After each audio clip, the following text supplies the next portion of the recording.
السلام علیکم ناظرین، میں آپ کی ہوسٹ سمرین فیضان خبر شائع کرتے ہیں سورج ٹی وی کی جانب سے۔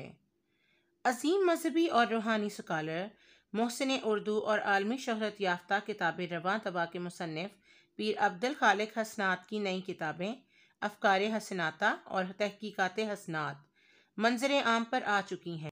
یہ کتابیں تصوف پر لکھی گئی ہیں، جو کہ اسلام کا اہم ترین شعبہ ہے، اور یہ کتابیں ہر عمر اور ہر شعبہ سے وابستہ افراد کے لیے یکساں مفید ہیں۔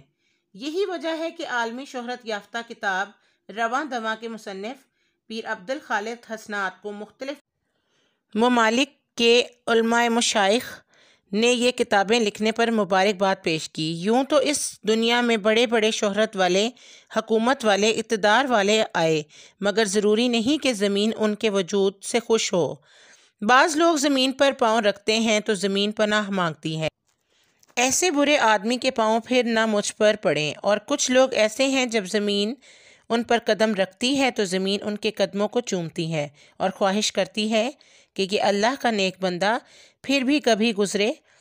پیر عبدالخالق حسنات اس علمی اور روحانی شخصیت کا نام ہے، جن کی کتابوں کے ہر لفظ سے اخلاص ٹپکتا ہے۔